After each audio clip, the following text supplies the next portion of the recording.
ಇಂದ ಮೇಲೆ ಬಂದು ಕೂತ್ಕೊಳ್ಳಿ. ಕಣ್ಮುಚ್ಚಿ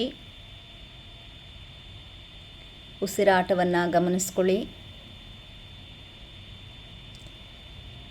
ಈಗ ನಿಮ್ಮೆಲ್ಲರಿಗೂ ಒಂದು ರೀತಿಯ ಆಧ್ಯಾತ್ಮಿಕತೆ, ಸ್ಪಿರಿಚುವಾಲಿಟಿ ಡೆವಲಪ್ ಆಗಿರಬೇಕು. ಪ್ರಶ್ನೆ ಕೇಳಿದ್ದೀರ ನಮಗೆ, ಸ್ಪಿರಿಚುವಾಲಿಟಿ ಅಂದರೆ ಏನು ಗುರುಮ ಅಂತ. ಸೊ ಈಗ ನಾನು ಹೇಳ್ತಾ ಇರ್ತೀನಿ, ನನಗೂ ಹೇಳ್ತಾ ಇರ್ತಾರೆ, ಗುರುಮ ಸ್ಪಿರಿಚುವಲ್ ಪರ್ಸನ್ನು, ಅವ್ರು ಬಹಳ ಸ್ಪಿರಿಚುವಲ್ ಪರ್ಸನ್ನು ಹಂಗೆ ಬರೀತಾ ಇರ್ತಾರೆ. ವಾಟ್ ಈಸ್ ಸ್ಪಿರಿಚುವಲ್ ಅಂತ ಹೇಳಿದ್ರೆ ನೋಡಿ, ಸ್ಪಿರಿಚುವಲ್ ಅಂತ ಹೇಳಿದ್ರೆ ಇದು ಯಾವುದೋ ಒಂದು ಧರ್ಮಕ್ಕೆ ಸೀಮಿತ ಆಗಿರೋದಲ್ಲ. ನೀವು ಕಣ್ಮುಚ್ಚಿ ಹಾಗೆ ಕೇಳಿಸ್ಕೊಳ್ಳಿ. ಕಣ್ಮುಚ್ಚಿ ನೀವು ಹೇಗೆ ಕುಳಿತಿದ್ದೀರೋ ಅದೇ ನಿಮ್ಮ ಧ್ಯಾನದ ಸ್ಥಿತಿ ಅಂತ ಅಂದ್ಕೊಳ್ಳಿ. ಕೇಂದ್ರೀಕರಿಸ್ತಾ ಇದ್ದೀರಾ, ಒಂದು ವಿಚಾರದ ಬಗ್ಗೆ ನೀವೆಲ್ಲರೂ ಕೇಂದ್ರೀಕರಿಸ್ತಾ ಇದ್ದೀರಿ. ಅರ್ಥ ಆಯ್ತಲ್ಲ?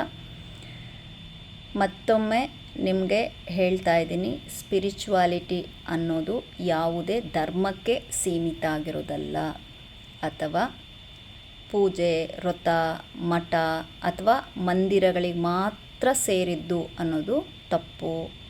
ಕೆಲವರು ಸನ್ಯಾಸಿಗಳು ಮಾತ್ರ ಸ್ಪಿರಿಚುವಲ್ ಪರ್ಸನ್ ಅಂತ ಅಂದ್ಕೊಂಡಿರ್ತೀರಿ, ಅದು ಕೂಡ ತಪ್ಪು. ಸನ್ಯಾಸಿಗಳಿಗೋಸ್ಕರ ಮಾತ್ರ ಅಲ್ಲ. ಹಾಗಾದರೆ ಸ್ಪಿರಿಚುವಾಲಿಟಿ ಅಂದರೆ ಏನು ಅಂತ ಹೇಳಿದ್ರೆ, ಒಬ್ಬ ಮನುಷ್ಯ ಬದುಕುವ ವಿಧಾನವನ್ನು ಕಲಿಯೋದು, ಹಾಗೆ ಕಲಿಸೋದು. ತಾನು ಕಲಿತ್ರೆ ಇತರರು ಆಟೋಮೆಟಿಕ್ಕಾಗಿ ಕಲಿತಾರೆ. ಇನ್ನೂ ಸರಳವಾಗಿ ನಿಮಗೆ ಅರ್ಥ ಮಾಡಿಸ್ಬೇಕು ಅಂತ ಹೇಳಿದ್ರೆ, ನಾನು ಯಾರು, ಯಾವಾಗಲೂ ಯೋಗ ಅಂದರೆ ನಾನು ಯಾರು ಅಂತ ತಿಳಿಸಿಕೊಡೋದೇ ಯೋಗ ಅಂತ ಪುಸ್ತಕದಲ್ಲಿ ಓದಿರ್ತೀವಿ. ಆ ರಿಯಲೈಜೇಷನ್ ಅಭ್ಯಾಸಿಗರಿಗೆ ಬರ್ತಾ ಹೋಗುತ್ತೆ. ಅದ್ರ ಜೊತೆಗೆ ನನ್ನಲ್ಲಿರುವಂತಹ ಚಿಂತನೆಗಳು, ವಿಚಾರಗಳು ನನಗೆ ಶಾಂತಿ ಕೊಡ್ತಿದ್ದಾವ. ಮೇನ್ ಫೋಕಸ್ ಆನ್ ಪೀಸ್ ಸ್ಪಿರಿಚುವಾಲಿಟಿನಲ್ಲಿ. ಹಾಗೆ ನನ್ನಲ್ಲಿರುವಂತಹ ಕೋಪ, ಅಹಂಕಾರ, ಅಸೂಯೆ ಇವು ನನ್ನನ್ನು ಆಳ್ತಾ ಇದ್ದಾವೋ, ಅಥವಾ ಈ ಕೋಪ, ಅಸೂಯೆ, ಅಹಂಕಾರಗಳನ್ನು ನಾವು ಆಳ್ತಾ ಇದ್ದೀವೋ? ಅರ್ಥ ಆಯ್ತಾ? ಇಂತಹ ಪ್ರಶ್ನೆಗಳಿಗೆ ಪ್ರಾಮಾಣಿಕವಾಗಿ ಉತ್ತರವನ್ನು ಹುಡ್ಕೋದಿದೆಯಲ್ಲ, ಅದು ಸ್ಪಿರಿಚುವಾಲಿಟಿ. ಬೇಕಾಗಿರೋದೇನೇನು ಸ್ಪಿರಿಚುವಾಲಿಟಲ್ಲಿ, ಆಧ್ಯಾತ್ಮಿಕತೆಯಲ್ಲಿ? ಒಂದು ಜಾಗೃತಿ. ಯಾವ ಜಾಗೃತಿ ಅಂದರೆ ವಾಸ್ತವ ಮತ್ತು ಈಗಿನ ಈ ಕ್ಷಣದಲ್ಲಿ ನಾವು ಯಾವ ರೀತಿ ಬದುಕಿದ್ದೇವೆ, ನಾವು ಹೇಗೆ ಇದ್ದೇವೆ ಮತ್ತು ಸ್ವೀಕಾರ ಮಾಡುವಂಥದ್ದು.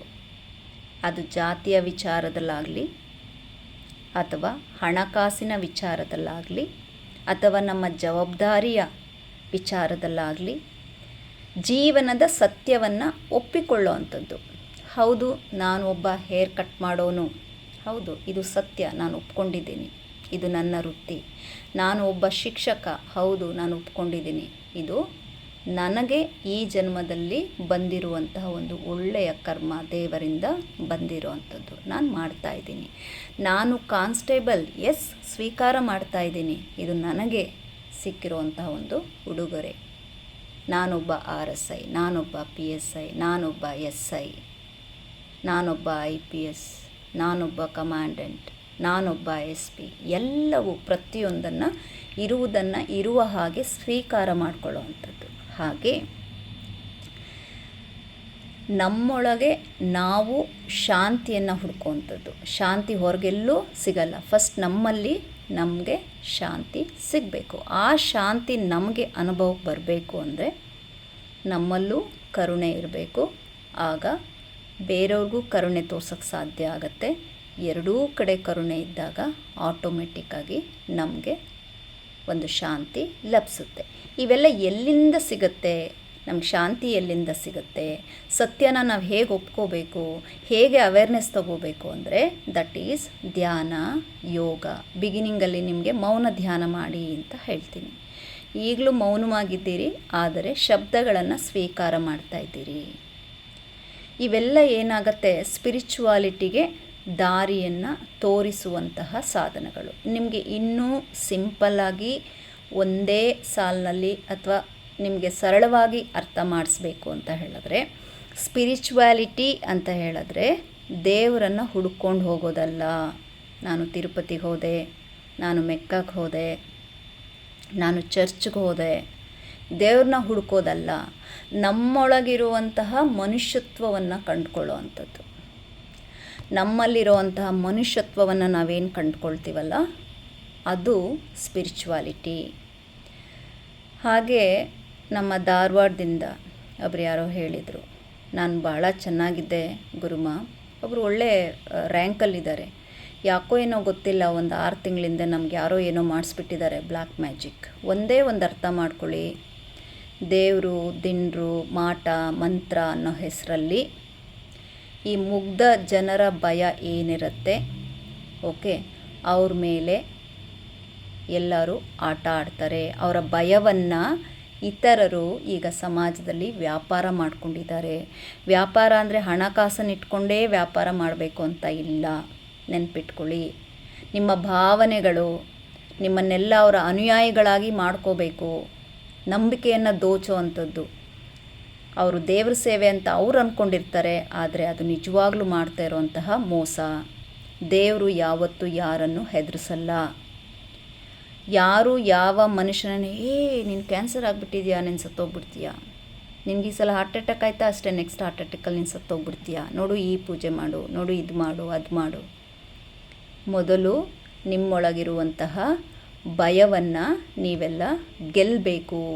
ನಿಮ್ಮೊಳಗಿರುವ ಬುದ್ಧಿ, ನಿಜವಾದ ದೇವರು ಅಂತ ಹೇಳಿದ್ರೆ ನಿಮ್ಮೊಳಗಿರುವ ನಿಮ್ಮದೇ ಬುದ್ಧಿ. ನೀವೆಲ್ಲ ಬುದ್ಧಿವಂತರು, ಎಲ್ಲರಿಗೂ ಬುದ್ಧಿ ಇದೆ. ನೀವೆಲ್ಲ ಧೈರ್ಯವಂತರು, ಎಲ್ಲರಿಗೂ ಧೈರ್ಯ ಇದೆ. ಆದರೆ ಏನೋ ಒಂಥರ ಆತಂಕ, ಕಾನ್ಫಿಡೆಂಟ್ ಇಲ್ಲ, ಆತ್ಮಬಲ ಇಲ್ಲ. ಅದೆಲ್ಲ ಕೊಡುವಂಥದ್ದು ಈ ಯೋಗ.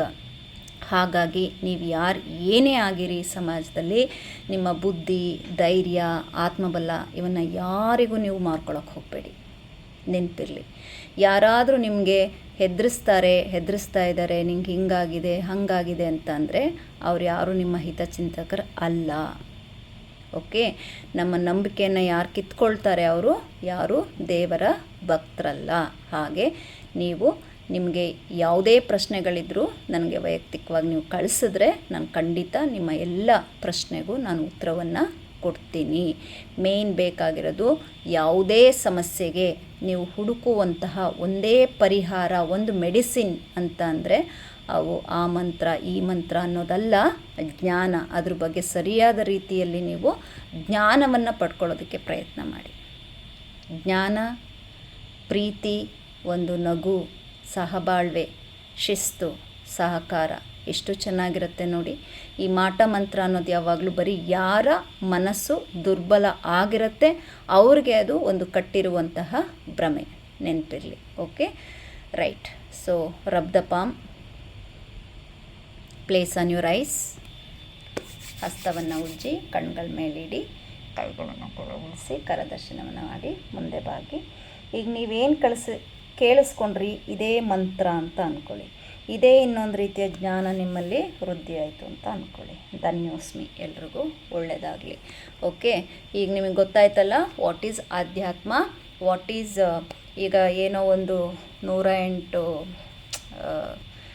ಕೆಲವೊಂದು ಇದನ್ನೆಲ್ಲ ದೇಹದ ಮೇಲೆ ಹಾಕ್ಕೊಂಡು ಅಥವಾ ನಾವು ಹಾಕೋ ವಸ್ತ್ರಗಳಿಂದ ನಾವು ಗುರುಗಳು ಅಂತ ಕಾಣಿಸ್ಕೊಳ್ಳೋದಲ್ಲ ಇಂಪಾರ್ಟೆಂಟ್. ಯಾವಾಗಲೂ ಜ್ಞಾನ ಅಂದರೆ ನಮ್ಮನ್ನು ನಾವು ತಿಳ್ಕೊಂಡು ಮಾಡುವಂಥ ಪ್ರಯಾಣ ಈಸ್ ಆಧ್ಯಾತ್ಮ.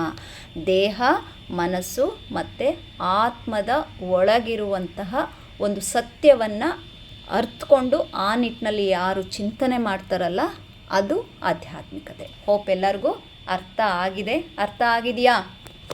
ಅರ್ಥ ಆಯಿತಾ? ನಾನು ಹೇಳಿದ್ರಲ್ಲಿ ಏನಾದರೂ ತಪ್ಪಿದೆ ಅಂತ ಅನ್ನಿಸ್ತಾ? ಸರಿ ಇದೆಯಾ? ಹ್ಞೂ. Okay, thank you. God bless you. ನಮಸ್ತೆ.